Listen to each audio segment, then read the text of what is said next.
दोस्तों, 4 ऐसे राज्य जहां 5 विधानसभा सीटों पर चुनाव हुए।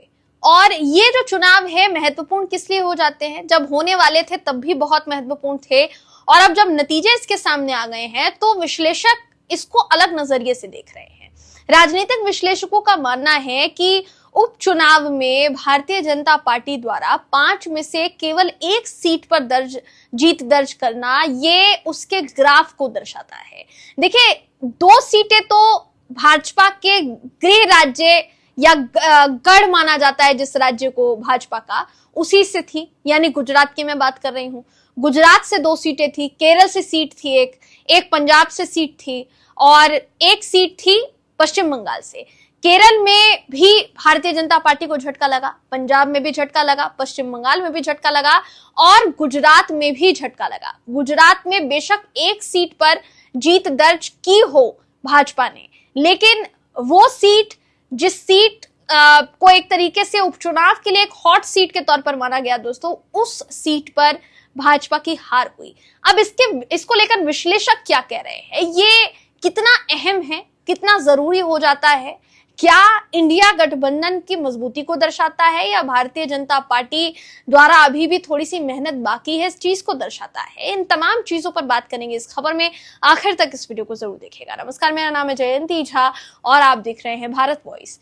दोस्तों, इंडिया गठबंधन लगातार कोशिश कर रहा है, लेकिन कोशिश कितनी काम आएगी इस बात पर सबकी नजरें टिकी हुई है। दिल्ली का विधानसभा चुनाव जो था वो 2 पार्टियां, कांग्रेस और आम आदमी पार्टी के बीच असमंजस की स्थिति होने की वजह से, सामंजस्य ना बैठ पाने की वजह से भाजपा वो चुनाव जो है पूरी तरीके से ले गई, और भारतीय जनता पार्टी की शानदार जीत दिल्ली में हुई।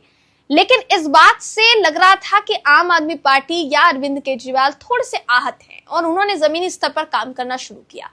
काम करने के बाद होता क्या है, विसावदर सीट, जो कि गुजरात की विसावदर सीट थी, जिस सीट पर भारतीय जनता पार्टी ने हार दर्ज की थी 2020 में जब विधानसभा चुनाव वहां पर हुआ था, और माफ कीजिएगा 2020 या 21 में विधानसभा चुनाव हुआ था, उस समय जब हार दर्ज की थी भाजपा ने, तो वहां आम आदमी पार्टी के कैंडिडेट ने जीत दर्ज की थी। और आम आदमी पार्टी के कैंडिडेट आम आदमी पार्टी छोड़कर जब बीजेपी में गए तो वो सीट खाली हुई, और जब सीट खाली हुई तो उस पर उपचुनाव हुआ। अब उपचुनाव होने के बाद भी बीजेपी उस सीट को हासिल नहीं कर पाई दोस्तों। उस सीट पर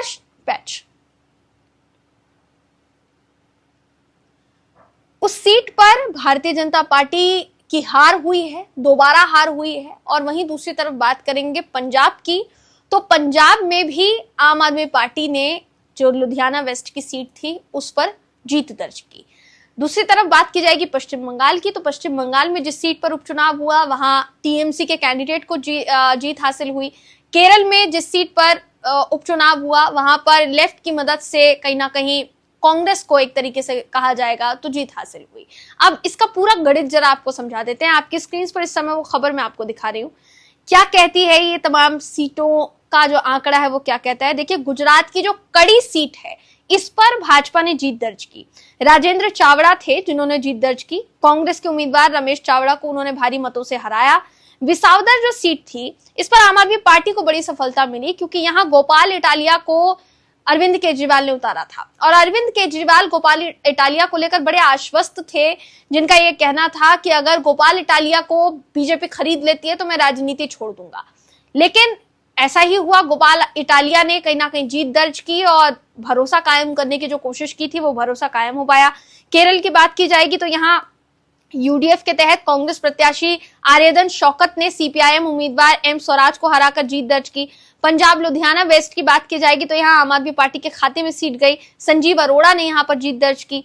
दूसरी तरफ बात की जाएगी कांग्रेस की, तो इस सीट पर कांग्रेस के भारत भूषण आसू को दूसरा स्थान मिला। पश्चिम बंगाल की कालीगंज सीट से तृणमूल कांग्रेस की अलीफा अहमद ने चुनाव जीता। उन्होंने भाजपा के आशीष घोष को हार का मुंह दिखाया।